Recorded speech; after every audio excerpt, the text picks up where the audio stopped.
Yeah! So, అంటే అదే నేను ఇందాక చెప్పినట్టు ట్రాన్స్ వుమెన్‌గా మారిన తర్వాత ఎక్కువ డిస్క్రిమినేషన్స్ అంటారు కదా! అవి ఎక్కువ ఉంటాయా? లేదంటే మీ లైఫ్‌లో ఎక్కువ ఉంటాయా? మీరు ఫేస్ చేసినయి ఏంటి జనరల్‌గా ఆఫ్టర్ చేంజ్ తర్వాత? మా దాంట్లో ఆఫ్టర్ చేంజ్ తర్వాత జాబ్‌కి ఒక్కదానికే సఫర్ కావాల్సొస్తది. మరి ఇల్లు రెంట్ ఇవ్వడానికి కూడా చాలా మంది ఆలోచిస్తారని విన్నాను నేను.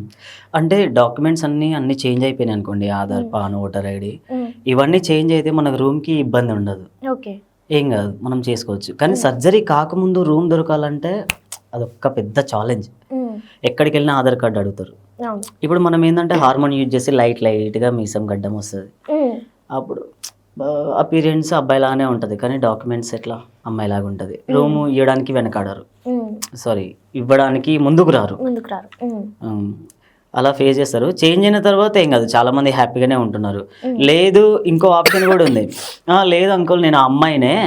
స్పోర్ట్స్ కదా నాది. ఇలా బట్టలు వేసుకుంటేనే కొంచెం సొసైటీకి బాగుంటది. ఏదన్నా ఫేస్ చేయకుండా ఉంటా నేను అబ్బాయి అనుకొని ఉంటారు. ఎందుకంటే అమ్మ వాళ్ళు విలేజ్‌లో ఉంటారు కదా!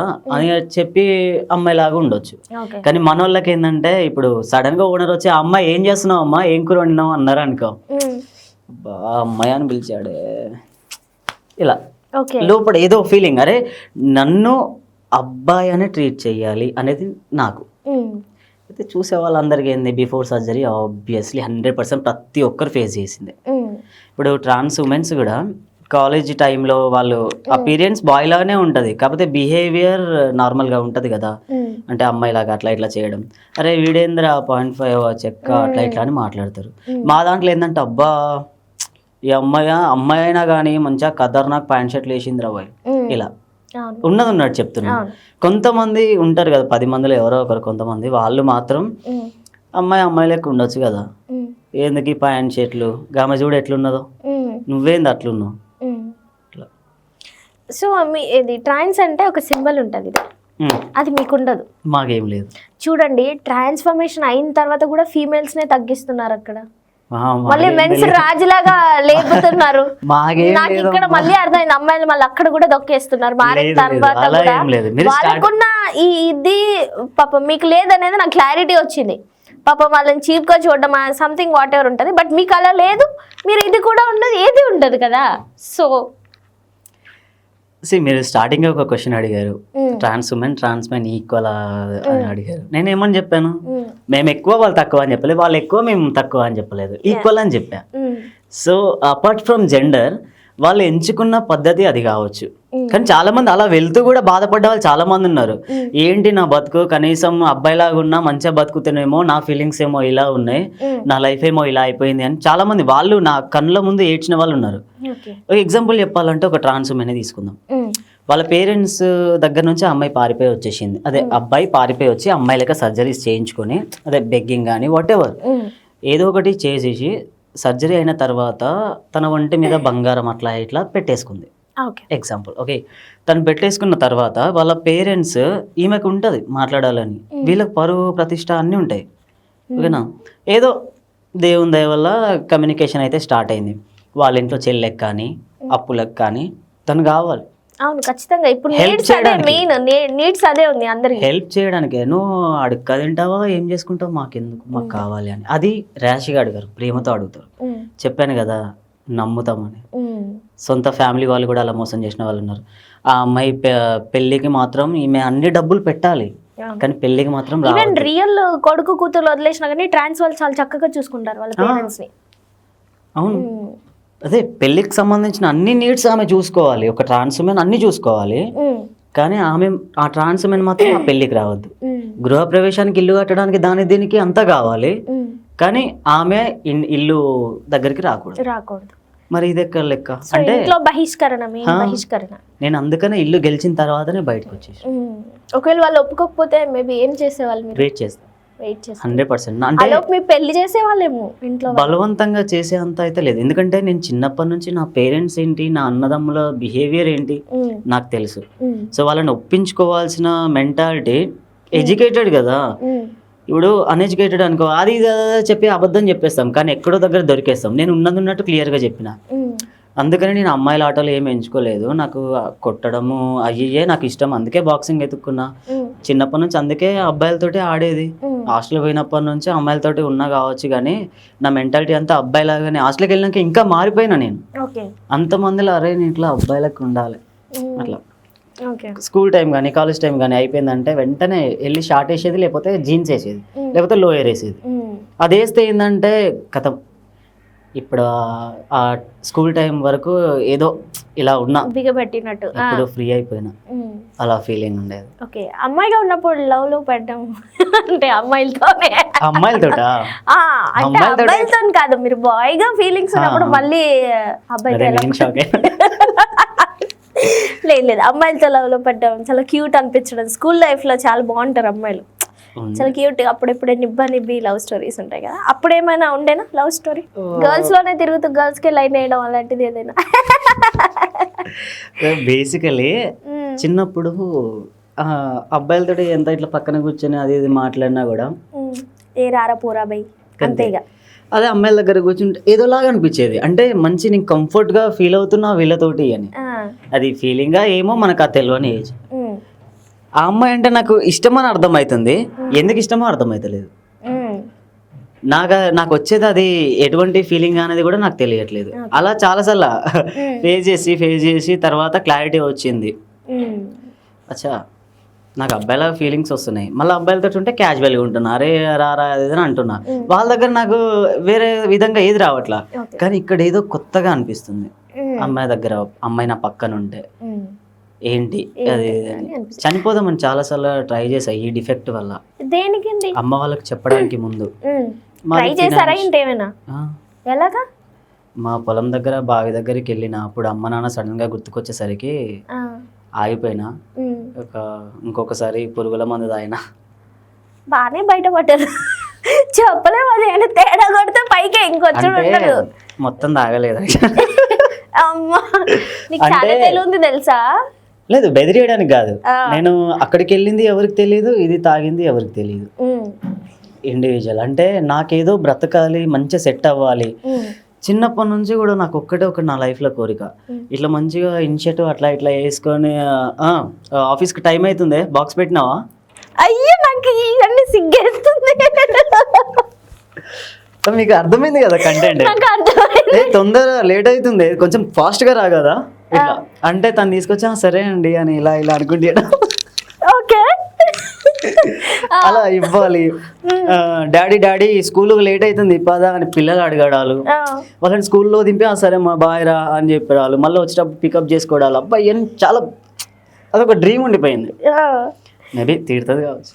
ఓకే, సో ఐ మీన్ అంటే మీరు అడాప్టెడ్ పిల్లల్నే తీసుకుంటారు కదా. ఫస్ట్ పాయింట్ ఏంటంటే టెస్ట్ బేబీ. ఓకే, అడగండి. నో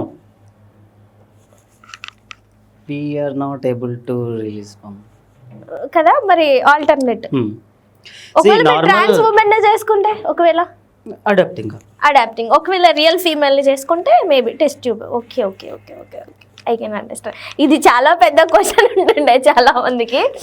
యా, సో ఇంకొకటి, మీ దగ్గర బ్లెస్సింగ్స్ తీసుకుంటారా ఎవరైనా? ఎందుకు మీరు ఇవ్వరా, వాళ్ళు తీసుకోరా? అంటే నాకైతే తెలీదు.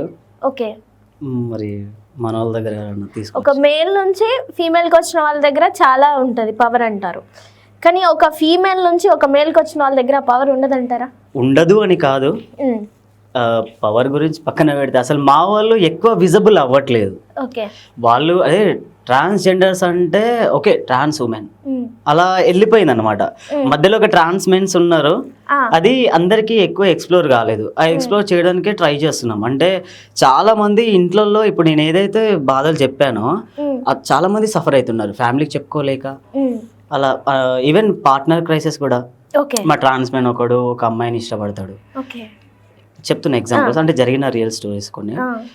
ఇష్టపడతాడు, ఆ అమ్మాయికి ఇష్టమే, వీనికి ఇష్టమే, కానీ ఇద్దరు బయటికి వచ్చేసిల్లంటే మొత్తం ఆగమాగం. ఇప్పుడు ఆగమాగం అంటే ఫినాన్షియల్గా ఫస్ట్ థింగ్, సెక్యూరిటీ ఉండదు.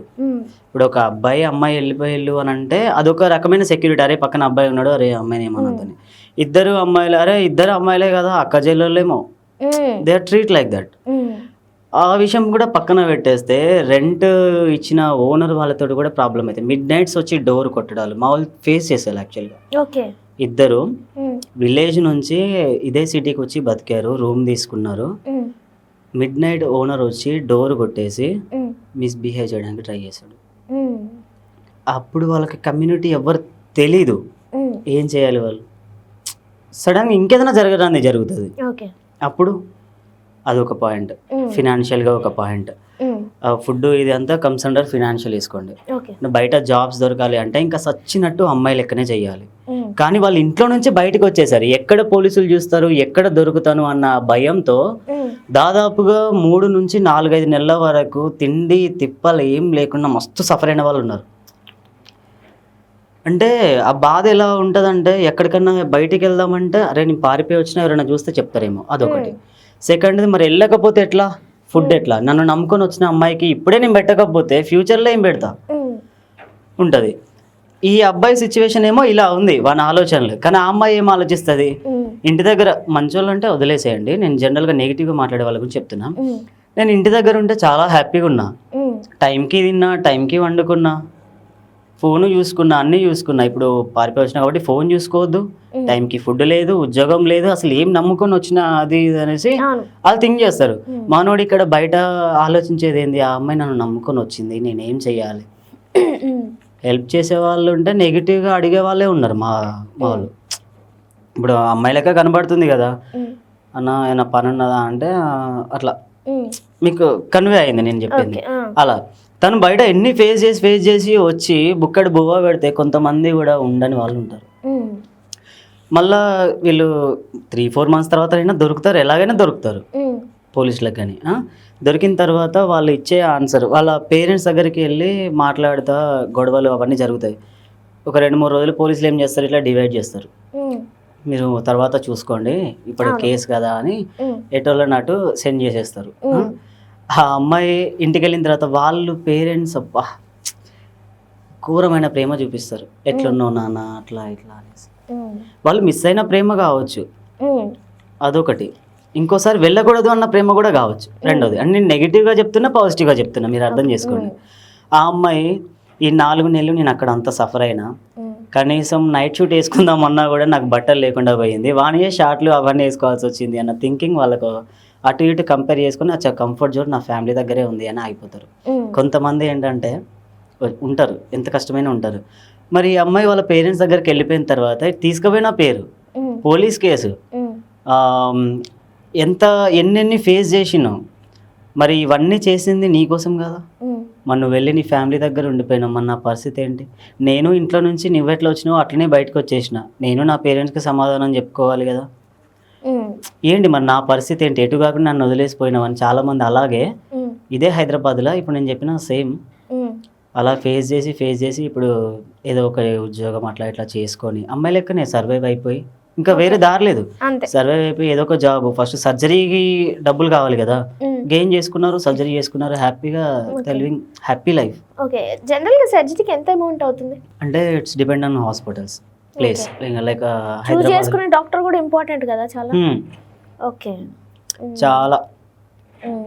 అంటే మీరు రీసెర్చ్లు చేస్తారా ఇవన్నీ, ఎలాగ అసలు ఇన్ని విషయాలు ఎలా తెలుసుకుంటారు? నేనైతే 2017 నుంచే మా హాస్టల్లో కూడా మా మేడం వాళ్ళ ఫోన్లతోటి జెండర్ ఎలా చేంజ్ కావాలి అలా కొడితే అవి వచ్చేది. వామ్మో ఇదేంది ఇంత పెద్దగా ఉన్నది, ఇందులో డాక్టర్ నెంబర్ ఏది అనుకునేది. ఎవరో చెప్తారు మీరు లాయర్ని కన్సల్ట్ అవ్వాలి, లాయర్ దగ్గర నుంచి ఒక లెటర్ ఇస్తారు, ఆ లెటర్ తీసుకొని వెళ్ళి డాక్టర్లో చూపించాలి, అట్లా ఇట్లా అని చాలా. సరే ఫస్ట్ అయితే జెండర్ చేంజ్ లాయర్ అంటే ఏమేమో వస్తున్నాయి, అవి ఎట్లా సెర్చ్ చేయాలో కూడా నాకు అర్థం కాకపోయేది. మొత్తానికైతే ఫైనల్గా నరేంద్ర కౌశిక్ ఓల్మిక్ హాస్పిటల్ ఢిల్లీలో ఉంటుంది, అదొకటి. నాకు ఎప్పుడైనా అమ్మో నేను ఎప్పుడు చేంజ్ అవుతా, నా వల్ల అవ్వట్లేదు అట్లా ఇట్లా అని ఇక్కడ దాకా ఏడుపు వచ్చి కళ్ళన్నీ ఎర్రగా అయిపోతాయి చూసిలా, బయటికి ఏడవలేని పరిస్థితి ఉంటుంది కదా. అలాంటి టైంలో అదే వీడియో వాళ్ళకి ఎట్లా సర్జరీ చేస్తున్నారో చూసేసరికి రిలాక్స్ అవుతుంది, నేను కూడా ఆ స్టేజ్లో ఉంటా వెళ్ళిపోతా అని. సర్జరీ కాకముందు నా లైఫ్ చాలా ఘోరంగా ఉండే, అయిపోయిన తర్వాత హ్యాపీగా.